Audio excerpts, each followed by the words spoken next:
Assalamualaikum warahmatullahi wabarakatuh. Alhamdulillah. Bismillah, alhamdulillah. Wassalatu wassalamu ala rasulillah wa ala alihi wa sahbihi wa wala wa ba'd. Tidak ada kata yang layak untuk kita ucapkan kecuali kata permintaan tolong kita kepada Allah agar Allah berikan kita ilmu yang bermanfaat, dan permintaan kita kepada Allah agar Allah berkahi aktivitas kita, kajian kita, dan ilmu kita. Dan tidak ada kata yang pantas kecuali kata syukur, puji, dan puja kepada Rabbul Alamin atas segala nikmat dan karunia yang Allah berikan kepada kita, khususnya nikmat ilmu dan iman yang akan menjadi daya magnet untuk nikmat-nikmat yang lain. Maka bersyukurlah ketika kita diberikan taufik oleh Allah Subhanahu wa taala untuk bisa meluangkan waktu kita, bahkan mengorbankan waktu kita untuk menambah keimanan kita, untuk menambah ilmu kita. Karena jamaah sekalian Allah muliakan, kita tidak akan mendapatkan keberkahan ilmu dan tidak akan bisa memanfaatkan ilmu kita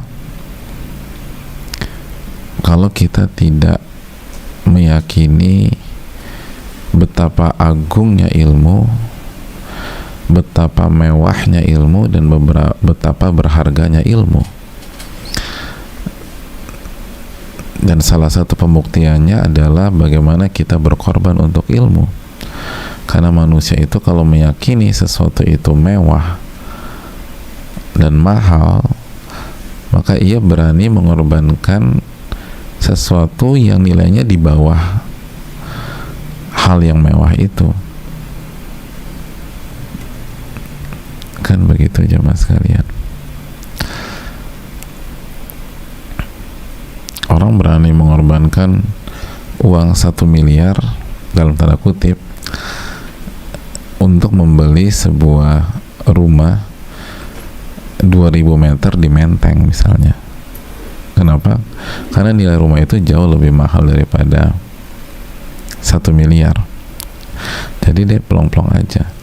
Nah, kalau kita yakin bahwa ilmu itu mahal, ilmu itu mewah, ilmulah kunci kebahagiaan dunia dan akhirat, maka kita akan berani mengorbankan waktu, harta, energi untuk mempelajari ilmu. Makanya jamaah sekalian, Al-Imam Ja'far bin Durstuyah itu pernah mengatakan, kunna na'khudhul majlisa fi majlisi Ali bin Madini waqtal asr. Kita tiba di majelis atau di kajiannya Al-Imam Ali bin Madini pada waktu asar. Kita udah sampai di majelisnya Ali bin Madini di waktu asar untuk mengikuti kajian beliau jam berapa? Untuk mengikuti kajian beliau besok paginya. Masya Allah. Jadi H-1 udah standby di lokasi kajian. H-1 sudah standby di lokasi kajian. Gitu.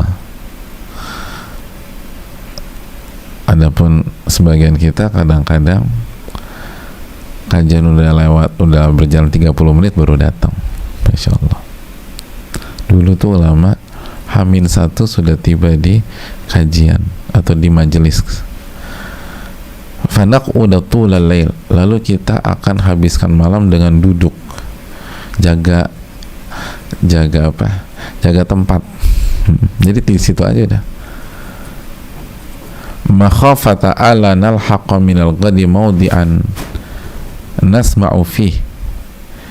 Kita khawatir kalau kita datang besok kita nggak dapat tempat nggak dapat tempat yang strategis untuk mendengarkan kajian. Jadi yang semangat begini bukan hanya Ja'far bin Durustuyah aja, itu gayanya mereka tuh begitu. Makanya kalau nggak inisiatif tiba di lokasi H-1 nggak dapat tempat.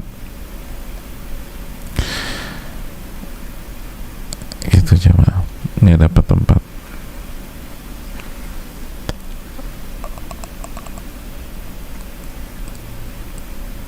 Dan kalau udah dapat tempat enak, nggak mau pergi-pergi, nggak mau pindah-pindah, udah duduk aja di situ sampai kajiannya atau waktu kajian datang.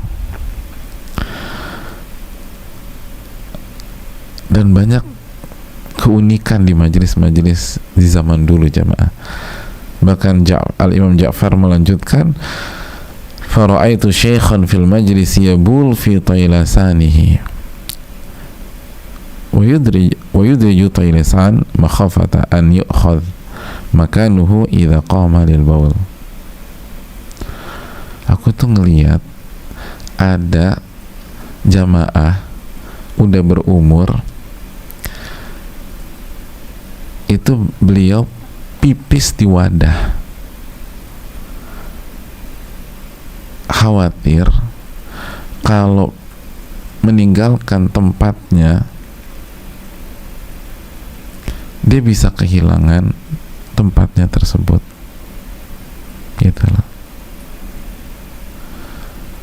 Jadi nggak mau kehilangan momentum, nggak mau kehilangan tempat, udah pipis di tempat aja. Kan sekarang pada pakai pampers sekali ya, tapi nggak juga kalau nggak bisa sholat kalau pakai pampers, kecuali kalau darurat mungkin pakai apa gitu ya, tapi tetap jaga ini, jaga aurat.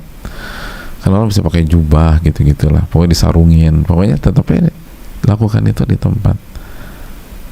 Bayangkan rugi mereka tuh kalau kehilangan momentum, rugi. Kalau beranjak dari majelis tuh rugi, gitu jemaah. Kalau meninggalkan majelis atau pulang sebelum kajian selesai itu rugi banget, kecuali kalau darurat, karena bisa jadi hidayah atau hal yang kita butuhkan itu di akhir kajian atau di pertengahan kajian atau pada saat kita pergi itu gitu. Kita pergi 10 menit, di 10 menit itulah yang kita butuhkan bisa jadi selama ini. Balik lagi udah lewat kajiannya, apa yang nggak tahu. Kan kemarin sempat saya sampaikan, saya ketemu seseorang yang punya masalah dan ia seperti tersesat di masalahnya sendiri, di hutan masalahnya gitu ya, selama 20 tahun. Padahal ketika beliau menyampaikan masalah tersebut ke kita atau ke kami, itu kita bisa dengan izin Allah kita bisa urai selama 5 menit aja. Kita jelaskan begini, selesai. Itu masalahnya. Itu sudah 5 menit itu sudah menyampaikan ayat, udah pakai hadis, udah dijelaskan bahwa di zaman Nabi juga ada, dan kasih saran, selesai 5 menit atau 10 menit. Dan itu jawaban dari masalah selama 20 tahun. Allahu Akbar. 20 tahun. Itulah pentingnya ilmu. Itu jemaah. Itu yang perlu kita camkan. Jadi hadirin yang Allah muliakan,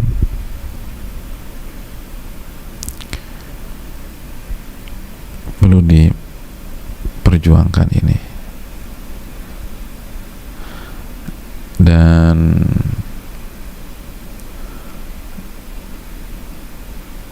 saya pribadi pernah ikut di sebuah majelis yang Zamannya tuh penuntut ilmu, durasinya berapa ya, 4 sampai 5 jam, itu nggak ada satupun yang beranjak. Durasinya 4 sampai 5 jam, nggak ada satupun beranjak, walaupun pipis, sepengetahuan saya tentu saja, walaupun pipis bisa begitu ya, 4 sampai 5 jam nggak beranjak, udah diam gitu, diam, walaupun keluar cuma pipis aja. Itu jamaah, ada memang. Jadi nggak heran kalau di zaman sekarang aja ada, apalagi zamannya Ali bin Madini rahimahullah, ulama besar. Kenapa nggak beranjak 4 sampai 5 jam nggak beranjak? Bayangin bisa duduk begitu. Jadi teori-teori komunikasi mentah semua. Teori komunikasi itu apa sih? Karena hanya 10 menit, habis 10 menit punchline, pokoknya segala macam itu teori komunikasi. Pokoknya jangan lebih dari sekian. 4 sampai 5 jam orang, dan serius semua. Subhanallah. Kan kalau public speaking kan seringkali teorinya gitu ya, pokoknya manusia tuh ada batas konsentrasinya, kalau lebih dari itu udah nggak konsen, segala macam. Ya mungkin bukan berarti salah ya, tapi ada beberapa majelis tuh nggak begitu kan. Likulli qaidatin mustaqnayat, dalam ilmu fikih mengatakan setiap kaidah itu ada kasus-kasus pengecualian, ada anomalinya. Anomali kan ada di setiap bidang. Nah itu 4 sampai 5 jam itu orang nggak beranjak. Dan saya hadir sendiri di majelis itu, jadi subhanallah. Jadi bukan katanya lagi, sepenglihatan saya tentu saja. Allah ta'ala alam. Itu jamaah sekalian. Jadi ketika misalnya kita mengkaji Riyadhus Shalihin dan seterusnya, ini bukan hanya tentang mendapatkan ilmu atau pengetahuan, ini bagaimana kita memuliakan dan seberapa yakin kita bahwa ilmu itu benar-benar mulia dan agung, ilmu itu benar-benar mewah, sehingga kita perjuangkan. Nah disitulah kita baru bisa mendapatkan ilmu yang bermanfaat. Karena kata para ulama, man lam yukrimil ilma lam yukrimhul ilmu. Barang siapa yang tidak memuliakan ilmu, ilmu tidak akan memuliakan dirinya, atau Allah tidak akan memuliakan dirinya dengan ilmunya tersebut. Itu maksudnya. Salah satu makna kalimat di atas atau kaidah di atas, barang siapa yang tidak memuliakan ilmu, dia tidak akan mendapatkan ilmu yang bermanfaat, walaupun secara konten ilmunya banyak. Artinya dia tidak bisa memanfaatkan ilmu dia sendiri. Dia punya ilmu tapi dia nggak bisa manfaatin. Kalau dia udah punya ilmu tapi nggak bisa manfaatin, nggak keluar, pasti butuhkan tuh ilmu, nggak keluar gitu lah. Dan contohnya banyak lah, banyak dari kita tuh udah tahu ilmu, udah tahu hadisnya la taghdab, jangan marah, tapi begitu dibutuhkan meledak juga tuh emosi gitu lah.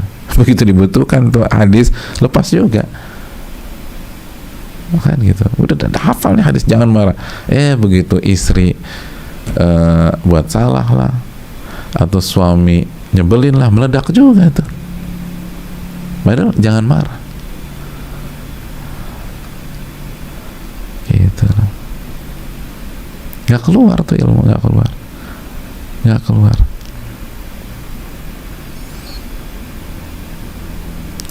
Kita udah tahu hadis tentang salat witir, terus udah bangun 10 menit sebelum subuh, bisa tuh dapat 1 witir, tidur lagi. Udah dapat hadis tentang salat witir dan masih bisa dapat 10 menit sebelum subuh, kebangun 10 menit lagi, tidur lagi. Jadi pas dibutuhkan tuh ilmu nggak keluar, nggak bisa kita manfaatin. Nah coba evaluasi sejauh mana kita memuliakan ilmu,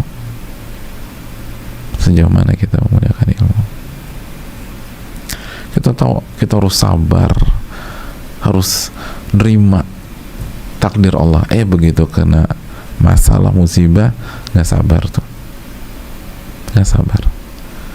Ilmu sabar kita nggak bisa kita manfaatkan. Padahal bab sabar khatam, udah Riyadhus Shalihin bab sabar khatam.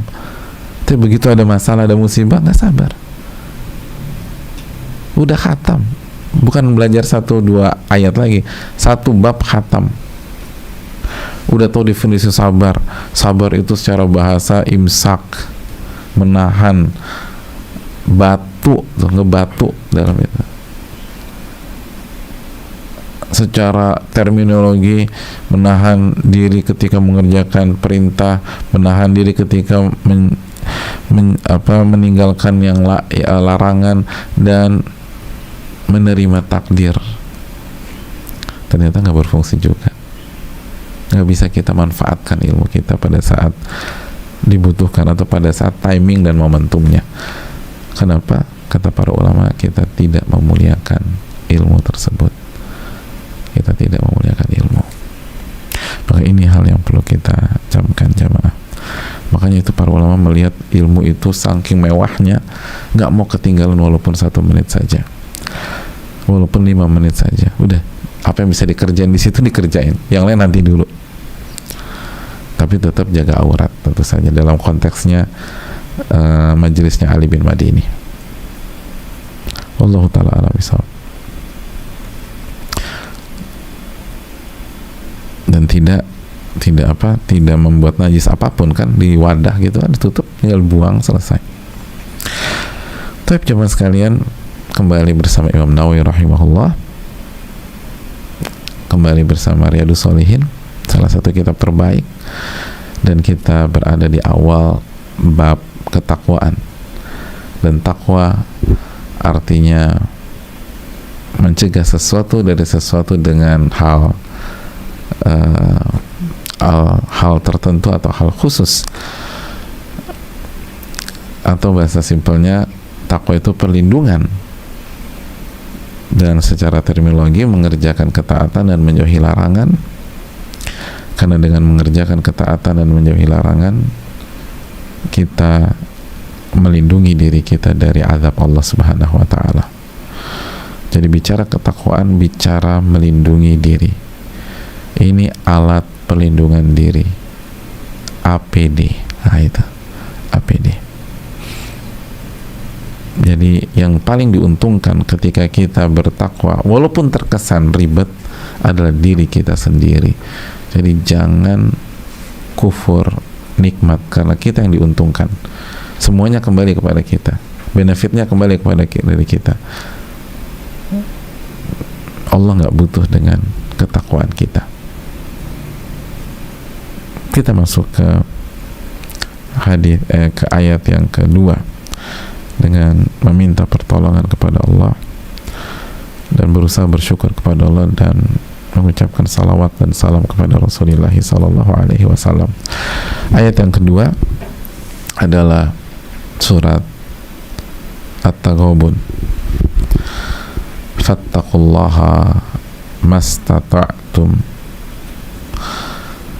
Surat At-Taghabun ayat 16, Allah berfirman, fattaqullaha mastata'tum wasma'u wa ati'u wa anfiqu khairan li anfusikum wa man yuqa syuhha nafsihi fa ulaika humul muflihun. Dan bertakwalah kepada Allah Subhanahu wa ta'ala, atau maka bertakwalah kepada Allah Subhanahu wa ta'ala semaksimal kesanggupanmu. Dengarlah, taatlah, dan nafkahkanlah nafkah yang baik untuk dirimu, dan barang siapa yang menjaga diri dari sifat pelit yang ada dalam dirinya. Lihat, sifat pelit, dan sifat pelit itu bukan dari luar, dari dalam diri. Wa may yuqa syuhha nafsihi, barang siapa yang menjaga diri dari sifat pelit dari dirinya atau dari dalam dirinya, fa ulaika humul muflihun. Itulah orang-orang yang beruntung. Banyak orang nyari keberuntungan, salah satu cari keberuntungan bertakwa, dengar, taat, berinfaklah, dan jaga diri dari sifat pelit gitu. Bertakwa, lalu dengar dan taat gitu. Dengar dan taat, dan berinfaklah untuk diri kalian sendiri. Berinfaklah untuk diri kalian sendiri. Lalu jaga diri dari sifat pelit. Jaga diri dari sifat pelit agar kalian beruntung. Banyak orang-orang terbaik di dunia mengatakan bahwa untuk sukses bukan hanya butuh kerja keras. Untuk sukses bukan hanya butuh network link yang luas. Untuk sukses bukan hanya membutuhkan nyali dan keberanian, bukan hanya membutuhkan pengorbanan, tapi butuh keberuntungan. Butuh keberuntungan. Dan ini konsep yang diyakini jutaan orang, dan itu benar. Tapi bagaimana cara mendapatkan keberuntungan? Dan dalam Islam konsepnya clear. Jadi keberuntungan itu ada rumusnya. Ada rumusnya. Kalau mau jadi orang beruntung, bertakwa kepada Allah, lalu dengar dan taat, udah jangan bantah deh. Kalau Allah berfirman, Nabi bersabda, udah jangan bantah, dengar, taat. Terus berani keluar duit. Wa anfiqu khairan li anfusikum. Berani keluar uang, berani berinfak, berani berinfak.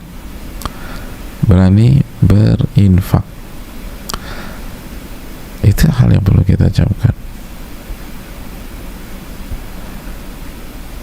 Berani berinfak.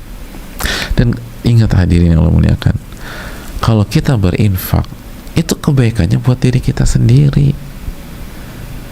Kalau kita keluarkan uang, harta di jalan Allah, itu untuk diri kalian sendiri. Makanya Allah katakan, wa anfiqu khairan li anfusikum. Berinfaklah, kebaikan untuk diri kalian sendiri, bukan untuk Allah, bukan untuk si A, si B, si C.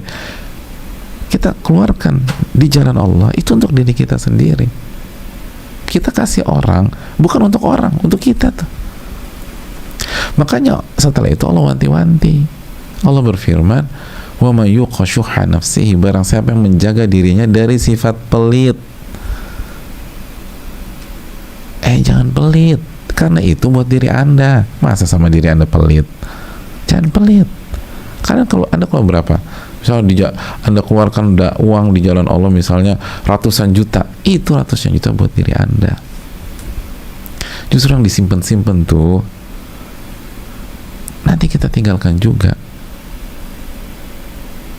dan bukan buat tabungan kita di akhirat, kecuali kalau kita niatnya benar-benar untuk menjaga keturunan dan ahli waris kita, dan itu juga harus karena Allah. Tapi kalau banyak orang pelit keluar, itu juga jadi harta warisan dikasih orang, dan kalau nggak berkah akhirnya jadi alat untuk ribut keluarga kita, ahli waris kita ribut tuh, karena nggak berkah duitnya. Jadi pada buat ribut, mendingan diinfakin, disumbangin, dikasih, kan gitu. Itu uang kita di akhirat tuh, itu tuh berapa yang kita keluarin, Nah, kalau kita berani keluar uang, bertakwa, lalu dengar dan taat, itu keberuntungan di dunia akhirat. Makanya jamaah sekalian, Allah tuh nggak zolim ya. Orang ahli dunia aja yang berani keluar uang untuk dunianya, itu antum lihat dalam bisnisnya atau apa, banyak dapat keberuntungan. Dia berani keluar duit tuh, itu kan tuh perhatikan, banyak dapat. Pokoknya ada aja tuh yang dia nggak duga-duga dia dapat. Terus orang bilang beruntung banget sih dia. Dan biasanya orang-orang beruntung itu berani keluar uang. Tapi buat dunia, makanya Allah kasihnya di dunia doang. Nah kalau kita berani keluar uang untuk Allah Subhanahu wa taala, Allah kasih di dunia dan akhirat. Allah kasih dunia akhirat. Nah, coba perhatiin deh. Antum punya orang-orang, atau mungkin diri antum sendiri sukses, atau kita akhirnya mungkin diri kita sendiri, atau diri apa kita punya teman, punya sahabat dan sebagainya, yang kalau kita lihat bisnisnya tuh banyak banget, quote and quote kata banyak orang, dipayungi awan keberuntungan. Kok beruntung banget didapat ini, harusnya nggak ada. Lihat gimana dia. Biasanya orang kayak gitu itu berani keluar uang, berani keluar uang, berani keluar uang, nggak pelit, kasih sana kasih sini. Makanya Allah kasih di dunia. Nah gimana kalau untuk Allah Subhanahu wa taala? Allah akan kasih di dunia dan akhirat keberuntungan, ada aja. Kita nggak pikir dapat apa, ternyata dapat di dunia dan akhirat. Nah ini kuncinya, kunci keberuntungan itu bertakwa kepada Allah, dengar, taat, lalu berani keluar uang di jalan Allah Subhanahu wa taala. Dan itu untuk diri kita sendiri. Dan jangan pelit, kata Allah. Dan pelit itu emang ada dan dari diri kita. Jadi nggak usah nyalain orang, dari diri kita. Pelit itu dari diri kita. Dan kita harus lawan. Yuqashuha nafsi, barang yang dipelihara, melihara dirinya. Dijaga deh. Jangan pelit-pelit.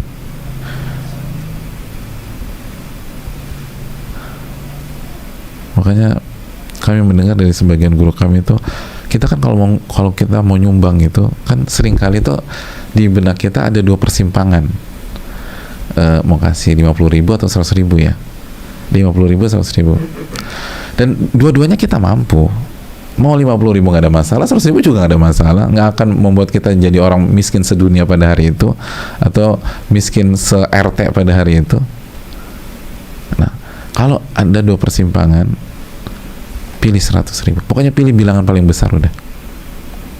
Itu biar lawan sifat pelit tuh. Kadang-kadang keluar lagi tuh di benak kita, ini mau nyumbang berapa? 500.000 atau 1 juta ya? 500.000 atau 1 juta. Pilih bilangan terbesar. Selama jika dua-duanya kita mampu, udah keluarin 1 juta. Jangan milih yang 500.000. Pernah ngerasain gitu nggak sih? Nggak pernah ya? Berarti cuma saya aja. Semua kita pernah rasanya. Pokoknya perang gitu, 500.000 atau 600.000 ya, 700.000 atau 1 juta ya, 1 juta atau 2 juta ya. Itu harus dilawan. Sifat pelit harus dilawan. Sifat pelit itu harus dilawan. Kalau nggak pelit terus sampai mati. Jadi sekali lagi harus dilawan. Nah, hadirin Allah muliakan, inilah ayat yang kedua. Nah, selanjutnya kita titik beratkan ke fattaqullaha mastata'tum. Bertakwalah kepada Allah semampu kalian. Karena ini kunci keberuntungan nih. Dengar, taat, clear. Berinfak di jalan Allah jelas. Nah ini tinggal kalimat pertama, dan ini menjadi inti kenapa Imam Nawawi rahimahullah memasukkan ayat ini ke dalam bab takwa. Kalau intinya berinfak, nanti di bab infak. Kalau kenapa di bab takwa? Karena kalimat pertama dan penggalan pertama dari ayat ini, fattaqullaha mastata'tum. Bertakwalah kepada Allah semaksimal mungkin yang kalian bisa.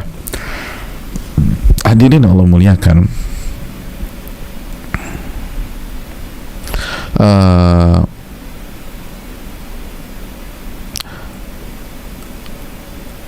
yang perlu kita camkan, kata para ulama,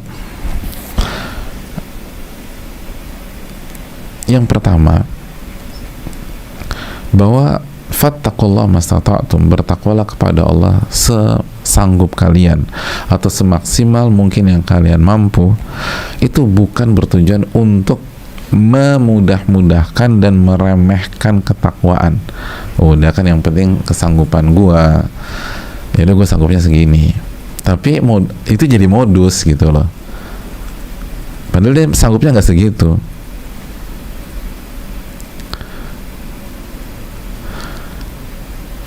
Oleh karena itu makna ayat tersebut adalah al-hath ala taqwa biqadril mustata'.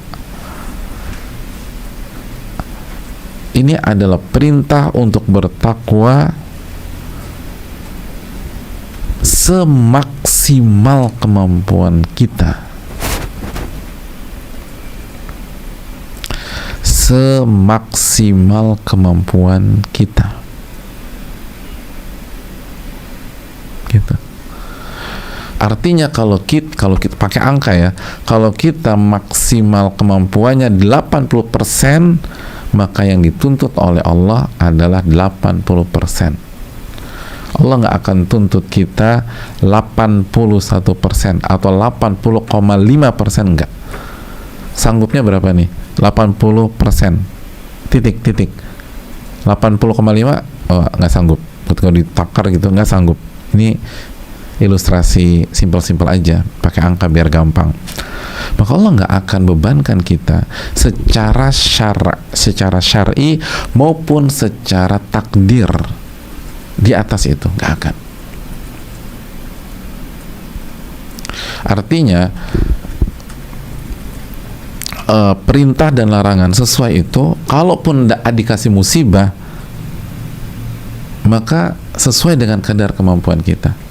Karena kan ketika Allah kasih musibah, kita harus respon dengan kesabaran. Nah, kemampuan sabar kita berapa persen nih? Kalau kemampuan sabar kita tadi 80%, Allah nggak akan kasih musibah yang menuntut kemampuan kesabaran di atas 80%, nggak akan. Itu mentok-mentok 80%. Dan inilah firman Allah Subhanahu wa taala, atau seperti firman Allah dalam ayat terakhir dalam surat Al-Baqarah, la yukallifullahu nafsan illa wus'aha. La yukallifullahu nafsan illa wus'aha.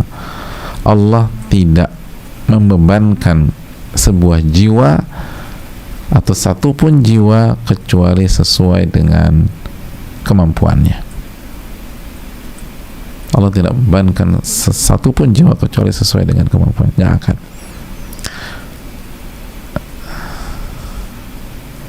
Tidak akan. Jadi hadirin Allah muliakan, pada dasarnya semua perintah, pada dasarnya ya, hukum asalnya semua perintah dan larangan yang fardu ain untuk kita kerjakan, perintah fardu ain untuk kita kerjakan, itu bisa atau sesuai dengan kemampuan kita,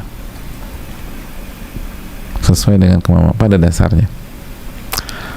Hal-hal yang fardu ain itu bisa kita kerjakan atau sudah ditakar, manusia tuh bisa gitu loh.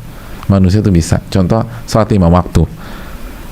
Sholat 5 waktu dari aspek jumlah rakaat, dari aspek gerakan, dari aspek durasi, jika itu dikerjakan secara tumakninah, lalu dari aspek berapa atau kuantitasnya 5 kali dalam sehari, itu sesuai dengan kemampuan seorang anak manusia.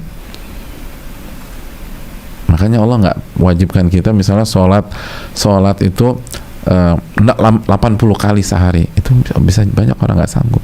5 kali sanggup. Mau kayak gimana secara umum sanggup. Sesibuk apapun sanggup. Makanya sholat 5 waktu bukan sanggup nggak sanggup, nggak mau gitu, meremehkan. Oh, gue nggak bisa, tadi gue ada meeting dari sekian. Apa susahnya 10 menit? Di meeting lo kemarin tadi ada break nggak? Ya ada sih, coffee break. Itu coffee break bisa. Coffee break berapa? Ya 20 menit. Ya udah 20 menit. Sholat nggak bisa. Contoh yang lain, puasa Ramadan. Puasa tidak makan, tidak minum, dan menjaga syahwat suami istri dari terbit fajar sampai terbenam matahari, itu sudah ditakar sesuai dengan kemampuan anak manusia untuk tidak makan, tidak minum secara umum. Sekali lagi, ada kasus anomali, nanti kita bahas. Tapi secara umum, hal yang Allah perintahkan, Allah wajibkan, fardu ain itu bisa kita kerjakan. Berhijab bagi wanita itu bisa dikerjakan sesuai dengan kemampuan wanita. Menutup aurat sesuai dengan kemampuan wanita. Jadi ketika wanita tidak menutup aurat, itu bukan nggak bisa, nggak mau, bukan nggak bisa, tidak mau.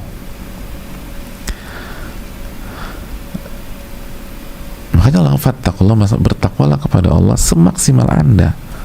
Soalnya ini tuh bisa dikerjakan. Bisa dikerjakan. Bertauhid bisa dikerjakan. Bisa dikerjakan. Beriman bisa dikerjakan. Sabar, kan fardu ain, sabar. Iman kepada takdir ketika ada masalah seberat apapun itu bisa dikerjakan. Ikhlas, fardu ain ikhlas. Tapi susah banget. Susah bukan berarti mustahil. Bedakan antara susah dan mustahil. Susah tapi bisa, Anda bisa kerjakan. Tapi Anda nggak mau berjuang, memilih untuk menyerah, itu masalahnya. Bisa. Orang kena sakit keras, dia bisa bersabar. Aduh, aku udah nggak sanggup. Bukan nggak sanggup, nggak mau sanggup. Karena kalau kita ngotot mengatakan saya ini nggak sanggup, berarti Anda mendustakan. La yukallifullahu nafsan illa wus'aha. Allah nggak membebankan satu pun jiwa kecuali sesuai dengan kemampuannya. Bisa. Yang fardu ain itu pada dasarnya bisa. Nah, ketika kita sepakat poin ini, baru masuk ke poin berikutnya. Dan Allah mengerti manusia sebagiannya punya kendala. Karena kendala itu Allah pun yang mentakdirkan. Atau ada kekurangan, baik dari lahir maupun dalam menjalani kehidupan. Maka kalaupun ia tidak bisa mengerjakan secara sempurna, secara 100%, karena kemampuannya tidak 100%, maka silakan mengerjakan sesuai dengan kemampuannya tersebut. Fattaqullaha mastata'tum, bertakwalah kepada Allah semaksimal kalian. Sebagai contoh, Allah Subhanahu wa taala berfirman, atau Nabi dulu lah, hadis dulu biar gampang diingatnya, hadis Umran bin Husain tentang masalah salat. Kata Nabi SAW, sholli qa'iman, salatlah dalam kondisi berdiri. Fa illam tastati' fa qa'idan, kalau Anda tidak sanggup berdiri, mungkin vertigonya kumat atau sakit segala macam, maka salatlah dalam kondisi duduk.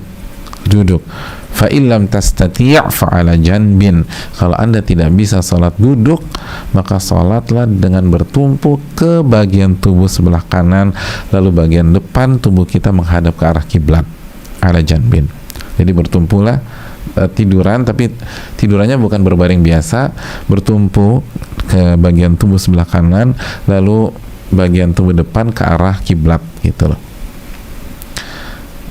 Ada gambaran? Kalau berbaring biasa kan biasa kakinya menghadap kiblat gitu ya, atau tubuh kita ke arah kaki hadap kiblat. Ini enggak gitu. Jadi itu hadis Nabi SAW.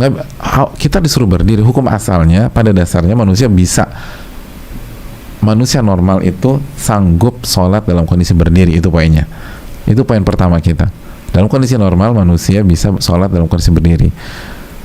Tapi terkadang kita nggak normal, atau ada orang lahir nggak normal, atau dalam perjalanan hidupnya awalnya normal tapi jadi nggak normal, kecelakaan atau sakit, masuk virus, ada bakteri, demam, atau misal dalam perjalanan nggak bisa berdiri, atau lagi di sampan, nanti kalau berdiri kecebur, dan seterusnya.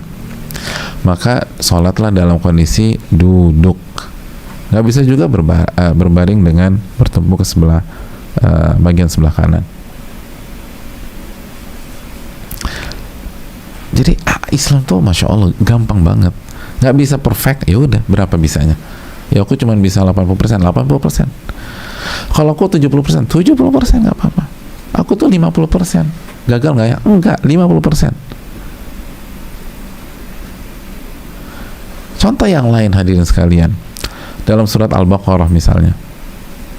Dalam surat Al-Baqarah. Tentang puasa ayat 185 yang cukup terkenal, "Waman kana maridhan aw 'ala safarin fa'iddatun min ayyamin ukhra."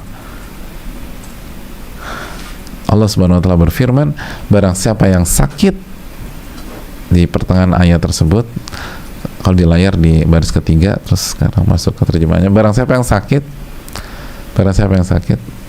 mana sih? Oke, di baris terakhir, baris kedua dari terakhir, kedua dari bawah, barang siapa yang sakit atau sedang safar dalam perjalanan, berarti kan kondisi nggak normal dong, maka gantilah dengan silakan tidak berpuasa, lalu gantikan di hari-hari lain. Artinya pada dasarnya puasa dari subuh sampai maghrib itu bisa dilakukan manusia dalam kondisi normal, bisa. Tapi terkadang kita masuk ke kondisi yang nggak normal, kita sakit atau kita safar, apalagi kalau safarnya misalnya ke sebuah negara yang puasanya bisa 18 jam, 19 jam, 20 jam, udah 20 jam musim dingin pula misalnya, ya udah ganti, itu kan nggak normal. Mampunya gimana? Aku nggak mampu nih, nggak sanggup, buktinya aku udah mulai drop, ya udah jangan nunggu berantakan dulu, silakan buka, ganti nanti. Itu enak banget gitu loh. Dalam masalah haji kita buka Ali Imran ayat 97, walillahi 'alan nasi hijjul baiti man istata'a ilaihi sabila, dan hak Allah yang wajib ditunaikan oleh manusia adalah pergi haji jika sanggup dan mampu melakukan perjalanan ke Mekah atau tanah suci atau Baitullah, Ka'bah. Cuman sekali, bahkan pada dasarnya kita secara umum manusia tuh mampu pergi ke tanah suci sekali seumur hidup. Tapi bisa jadi kita nggak mampu, ya udah nggak apa-apa. Man istata'a ilaihi sabila. Kalau nggak mampu nggak apa-apa. Tapi benar nggak mampu gitu loh. Nggak mampu atau nggak mau. Nggak mampu atau nunda-nunda. Udah berapa tahun tuh mampu tapi nunda, akhirnya jadi nggak mampu juga. Hati-hati, itu ditanya oleh Rabbul Alamin. Itu poin. Atau sebaliknya, Allah haramkan kita banyak hal, atau beberapa hal lebih tepatnya, dan kita sanggup untuk tidak mengkonsumsi hal tersebut. Jadi gini, kalau Allah mengharamkan sesuatu, kaidahnya kan simpelnya gini ya, kalau Allah mengharamkan sesuatu itu artinya kita sanggup hidup dengan tenang, nyaman, bahagia, sehat tanpa hal yang haram tersebut, karena kita bisa mengkonsumsi atau menggunakan penggantinya dari hal-hal yang halal, kan gitu ya. Jadi hal-hal yang halal sudah mencukupi, mengcover fungsi dari yang haram, kalaupun ada fungsinya, karena sebagian haram kan memang ada fungsinya, tapi mudaratnya jauh lebih besar.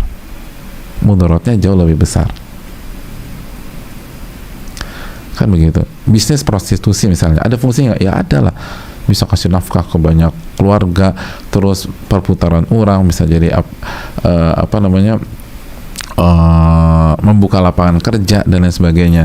Tapi bidang-bidang yang halal itu sudah mengcover fungsi dari bisnis prostitusi tersebut. Ada banyak bidang, pertanian, perkebunan, dan pertambangan dan lain sebagainya, sehingga manusia sanggup hidup dengan nyaman, tenang, bahagia, sakinah, mawaddah warahmah tanpa yang haram tersebut, tanpa mengkonsumsi hal yang haram tersebut.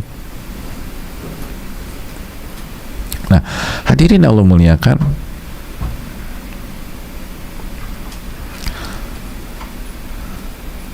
itu hukum asal, itu kondisi normal. Tapi bisa jadi manusia berada di kondisi nggak normal, yang bernama kondisi darurat. Dia tidak bisa hidup kecuali mengkonsumsi hal yang haram agar bisa bertahan hidup dalam jangka waktu terbatas.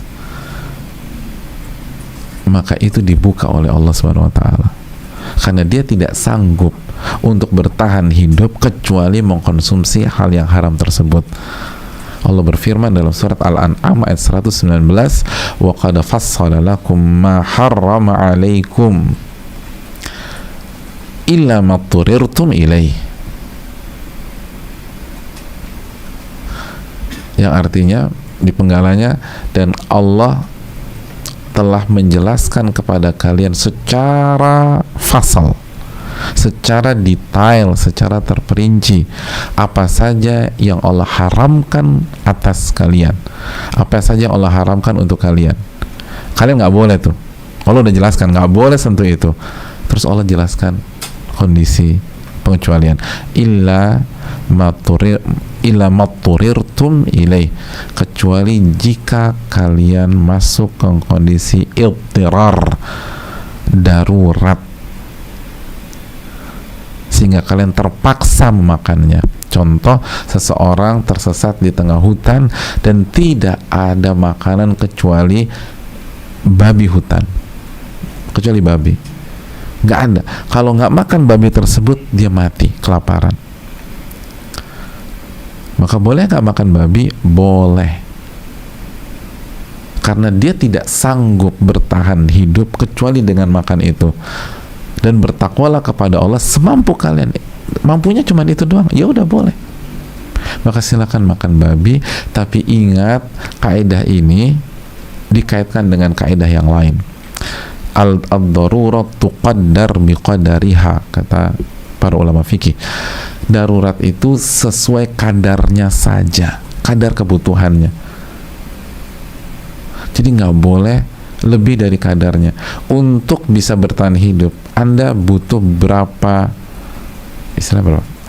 gram daging babi misalnya gitu, untuk bertahan hidup nih, untuk mendapatkan makan halal berikutnya. Kalau misalnya contoh hanya butuh 100 gram daging babi, maka nggak boleh dibuat 110 gram misalnya. Itu loh, nggak boleh. Jadi tersesat di hutan, nggak ada makan kecuali babi hutan. Akhirnya di ini babinya terus dimakan, ternyata enak. Bungkus satu lah buat di rumah. Gak bisa bungkus satu di rumah, emangnya warteg. Ini udah kelewatan. Udah makan sesuai, bisa bertahan hidup gimana? Misalnya insya Allah nanti malam atau misalnya besok kita akan ketemu kampung terdekat. Udah makan buat hari itu aja. Jangan bungkus gitu. Take away lagi, subhanallah. Gak ada cerita begitu. Atau nambah, yaudah kalau nggak boleh take away, nambah 1 porsi lagi ya. Gak bisa, mas. Gak bisa. Ini bukan all you can eat.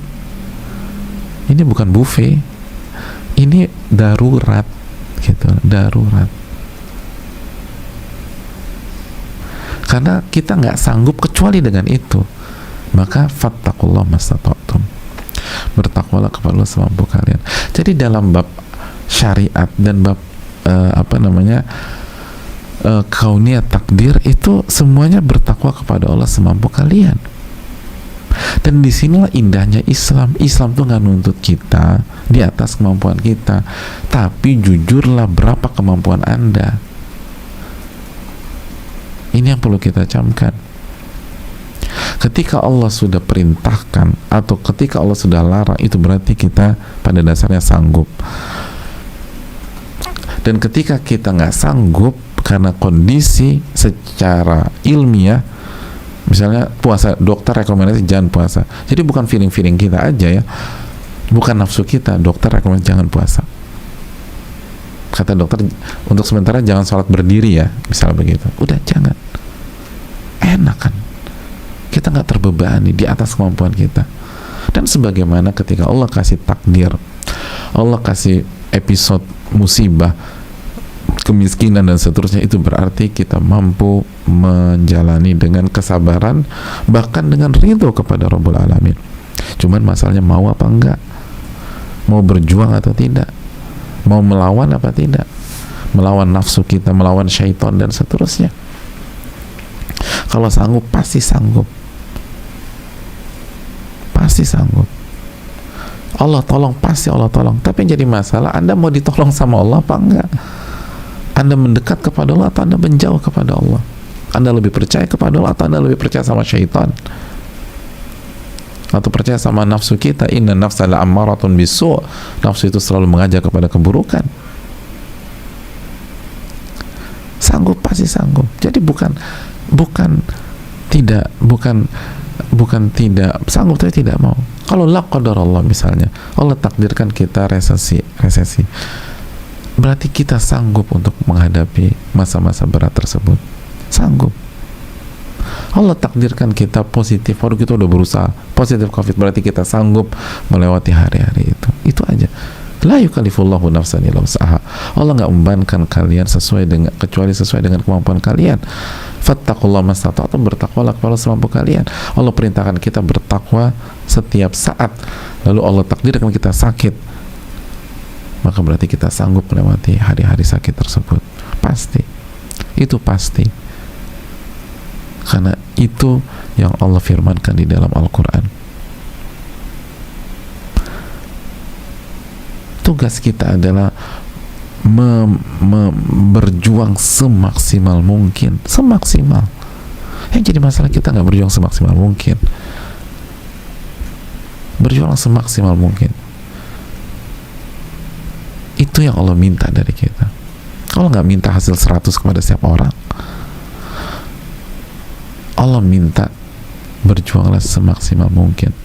Yang maksimalnya 99%, 99%. Yang maksimalnya 90%, 90%. Yang maksimalnya 80%, 80%. Fattaqullaha mastata'tum. Dan ingat, kembalikan ke ayat ini.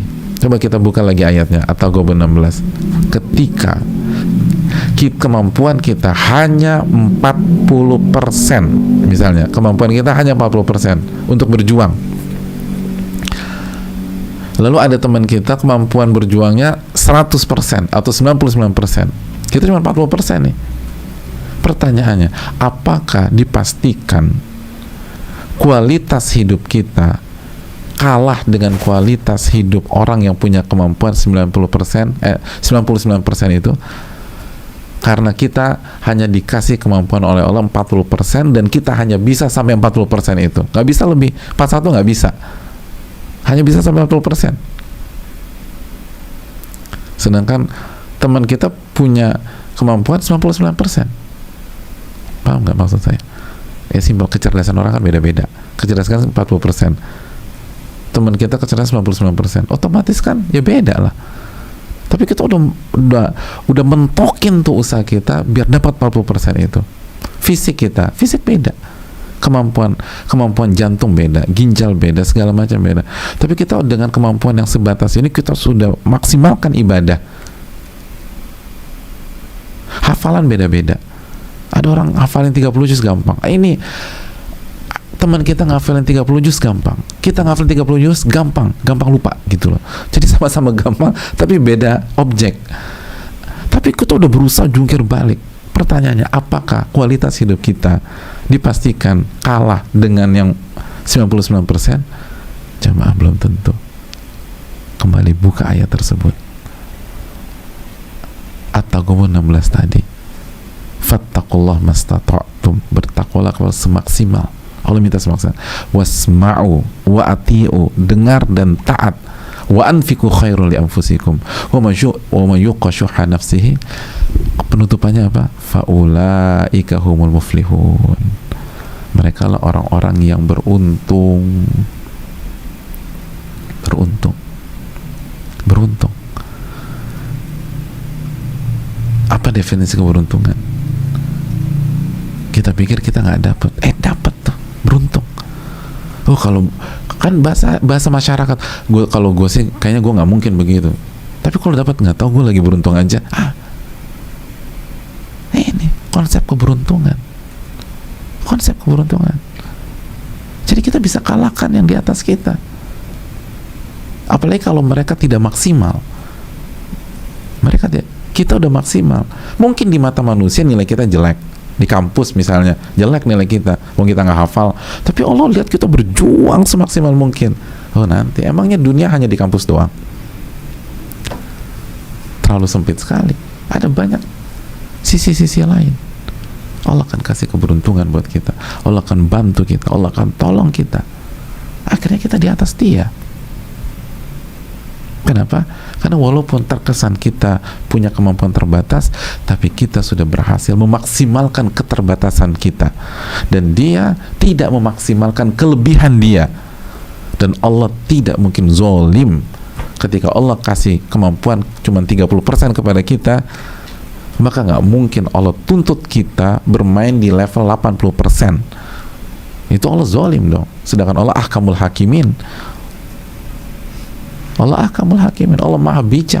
Kalau kasih 30%, 30% aja. Dan kalau kita sudah sampai lipit 30%, selanjutnya biarkan Allah yang ngatur itu semua buat kita. Allah yang mudahkan, Allah yang bantu, Allah yang semua, Allah yang urus. Sehingga orang bilang, ya Allah, saya beruntung banget ya.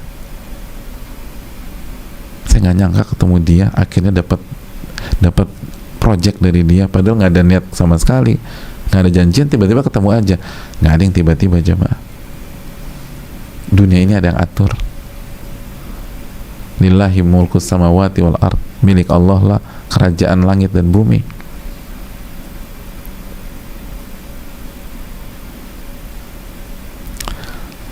Kita berpikir itu keberuntungan, ya itu diatur. Jadi ini yang membuat kita harus semangat, maksimalkan. Yang membuat kita hancur seringkali, kita menggunakan standar kemampuan orang untuk diri kita. Ya nggak bisa lah, kemampuan kita beda-beda. Sebagaimana yang membuat anak-anak tertekan ketika orang tuanya menerapkan standar yang sama untuk semua anak-anaknya, padahal anak-anak beda-beda. Iya kan? Dulu kan kita nggak suka dibanding-bandingin sama kakak kita atau adik kita. Dan lucunya ketika jadi orang tua, kita banding-bandingin, kita terapkan juga konsep yang sama buat anak-anak kita. Jadi udah tuh, nggak selesai-selesai. Lo beda-beda. Fattakullah mastata'tum, bertakwalah kalau semaksimal kalian. Tugas kita maksimum. Tapi tentu saja nggak mudah. Dan harus jujur loh. Dan syaitan akan nekan, udah kamu nggak sanggup. Kata siapa nggak sanggup? Coba lagi.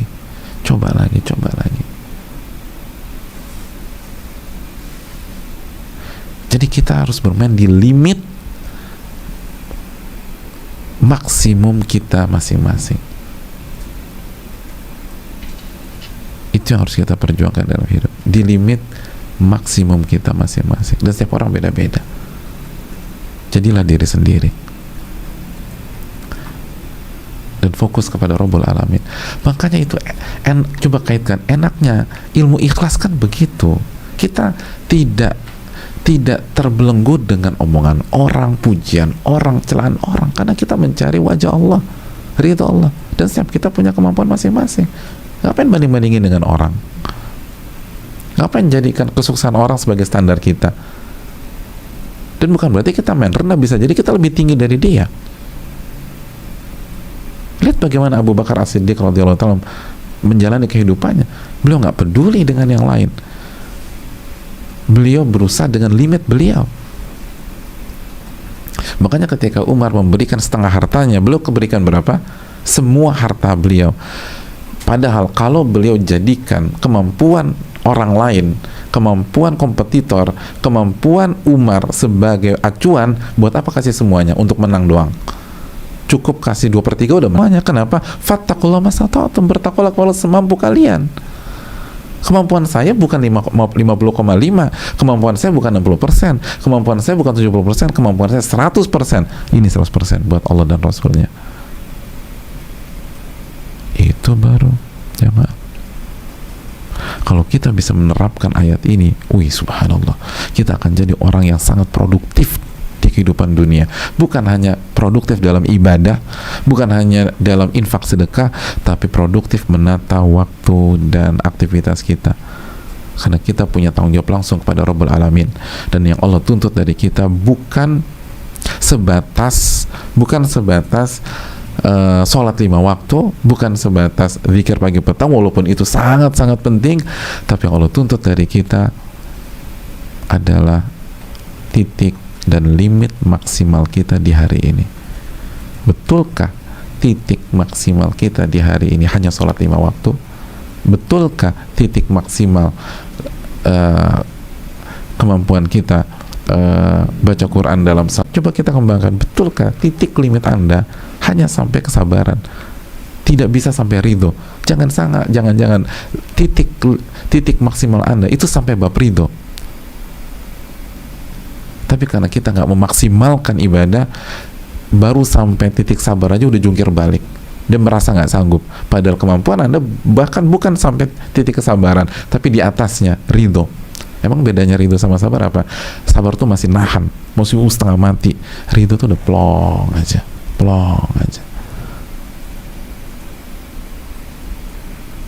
Hanya kita dan Allah yang bisa menjawab. Butuh kejujuran.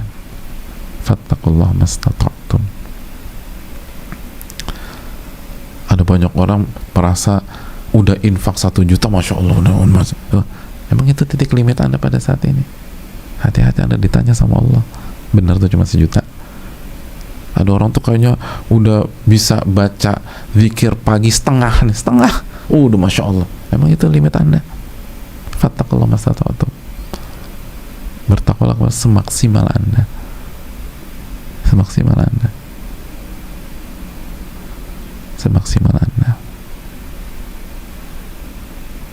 Ini yang bisa disampaikan.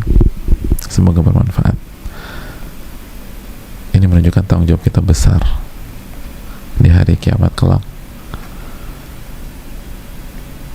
Kita bukan dituntut menjadi orang baik, tapi kita dituntut menjadi versi terbaik dari diri kita sendiri. Ini bisa disampaikan. Semoga Allah memberikan ilmu yang bermanfaat dan menjauhkan kita dari ilmu yang tidak bermanfaat. Semoga Allah menerima amal ibadah kita. Subhanakallahumma wa bihamdika, la ilaha illa anta, astaghfiruka wa atubu ilaik. Assalamualaikum warahmatullahi wabarakatuh. Rabbana taqabbal minna.